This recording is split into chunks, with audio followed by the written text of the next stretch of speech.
स्वागत है आपका और एक नए वीडियो में और एक नए टॉपिक के साथ। तो चलिए दोस्तों वीडियो स्टार्ट करते हैं। आशा करेंगे पसंद आएगा और पसंद आए तो लाइक और शेयर जरूर से कर दीजिएगा। और चैनल पर पहली बार आए सब्सक्राइब नहीं किया तो साथ में सब्सक्राइब भी कर दीजिएगा। चलिए स्टार्ट।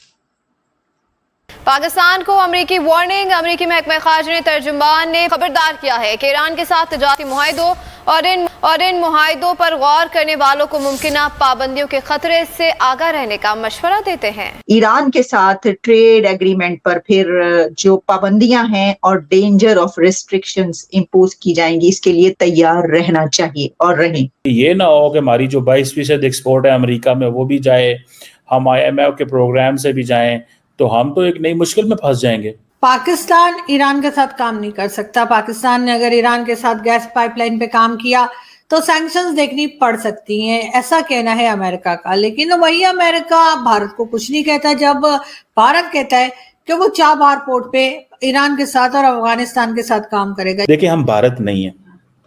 भारत जो है उसको ये इजाजत है कि वो रशिया से S-400 मिसाइल ले सकता है। भारत को इजाजत है वो तेल ले सकता है रशिया से। पाकिस्तान को इजाजत नहीं है। तो पाकिस्तान का चौथा पापा है, चौथा पापा अमेरिका। उसका चौथा पापा परेशान हो जाएगा। वो ये बोलेगा कि मेरा लड़का जिसको मैंने खिला पिला के इतना मोटा ताजा हट्टा कट्टा करा, वो बाप पे फन उठा रहा है, अपना सांप की तरह काट रहा है। और आइंदा 10 से 15 सालों में पाकिस्तान में गैस नहीं होनी तो हम कहां से लेके आएंगे जी ये गैस। पाकिस्तान को डर लग रहा बहुत ज्यादा अमेरिकन से, और अमेरिकन ने उनकी चाबी दे रखी है अच्छी तरीके से। बोला है कि बेटा अगर तुमने ईरान के साथ कोई डील करी ना, दोनों टांगे तोड़ के तुम्हारी, फिर तुम्हें नचवाएंगे नाच बढ़िया वाला।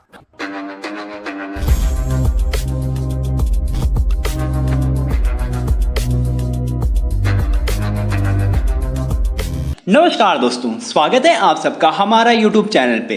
दोस्तों, आप सब जानते हैं ईरान के लीडर इब्राहिम रईसी पाकिस्तान आए हुए हैं, जिसे लेकर के पाकिस्तान काफ़ी ज़्यादा ढोल नगाड़े बजा रहा था और कह रहा था कि अब पाकिस्तान की किस्मत बदलने वाली है, क्योंकि पाकिस्तान ईरान के साथ ट्रेड करने जा रहा है।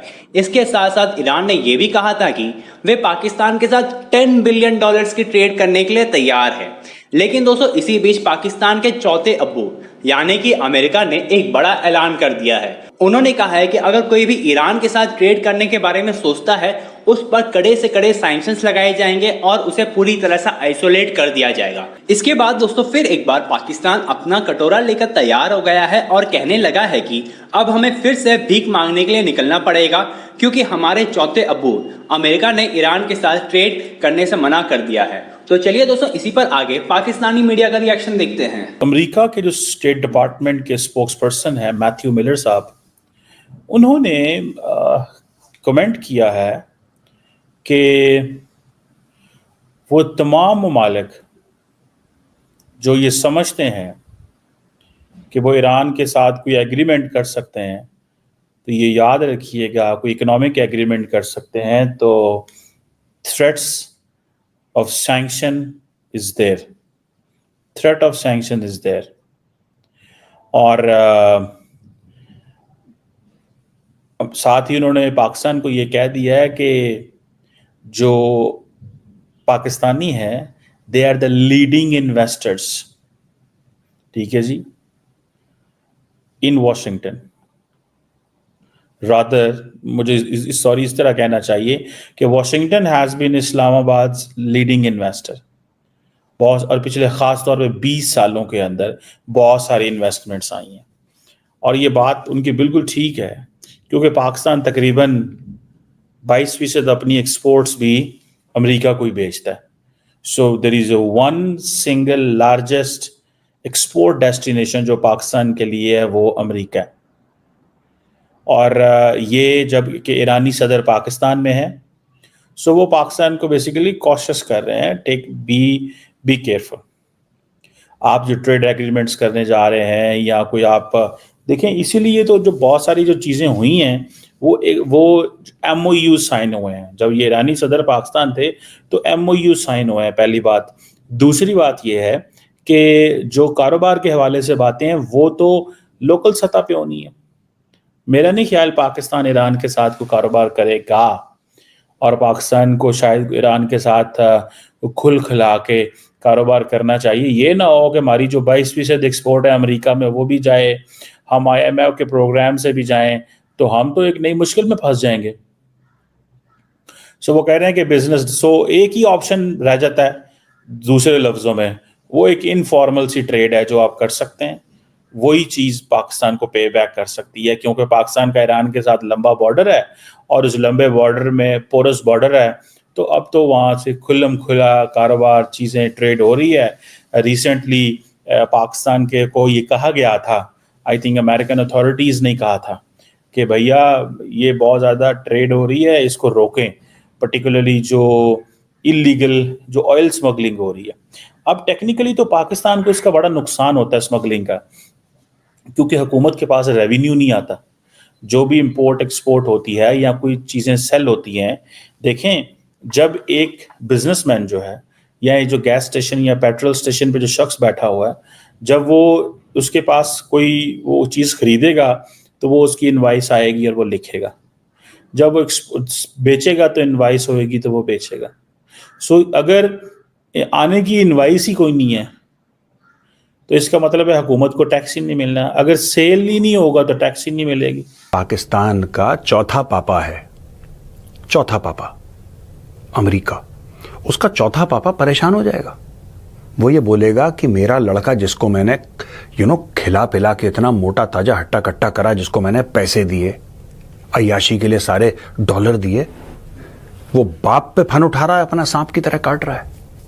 अब इसको, अपने बाप को पाकिस्तान कैसे कॉन्फिडेंस देता अपने चौथे पापा को? तो दोस्तों, जिस दिन इब्राहिम रियासी आया उस दिन पाकिस्तान ने एक ईरान बैग्ड टेरर आउटफिट, समझ रहे हैं game, Iran bagged terror outfit, एक ईरानी टेरर आउटफिट थी जो पाकिस्तान में ऑपरेट कर रही थी, उसको बैन कर दिया। इस टेरर ऑर्गेनाइजेशन का नाम है ज़ैनबियून ब्रिगेड। जो ज़ैनबियून ब्रिगेड है, this is funded by Islamic Republican guards, जो ईरान के है ना, Islamic Republican guard core IRGC, उसने फंड करा, उसने ट्रेन करा। ये कैसी ऑर्गेनाइजेशन है मैं बताता हूं। जो ज़ैनबियून ब्रिगेड है, ज़ैनबियून ब्रिगेड का ये काम है कि जितने भी पाकिस्तान के शिया हैं उनको इकट्ठा करो, क्योंकि इनमें बड़ी तकसीम रहती है, शिया ये फलाना, सुन्नी ये तो फलाना, बरेलवी ये तो देवबंदी ये तो अहले हदीस ये तो फलाना, इसमें भी बड़े फ्लेवर हैं। तो इन्होंने क्या करा कि चुपचाप इन्होंने सारे शियाओं को इकट्ठा करा और बोला कि जाओ सीरिया जाके लड़ो। सीरिया में ईरान की वजह से और भी कारण थे, मतलब मैं ये सिर्फ नहीं कह रहा कि सिर्फ ईरान, सीरिया में 5 लाख से ज्यादा लोग मर गए, कोई नहीं पूछता, कोई नहीं पूछता। आपने देखा कि OIC की कोई मीटिंग हुई है, आपने देखा कि सारे मुसलमान देश एक बार इकट्ठा हो गए हैं और सब लोग कंडेम कर रहे हैं कि 5 लाख मुसलमान मर गए, इसका जवाब कौन देगा? नहीं नहीं नहीं नहीं, ये सब कॉलम में है ही नहीं, ना किसी को इंटरेस्ट है, ना कोई इसके बारे में बोलता है।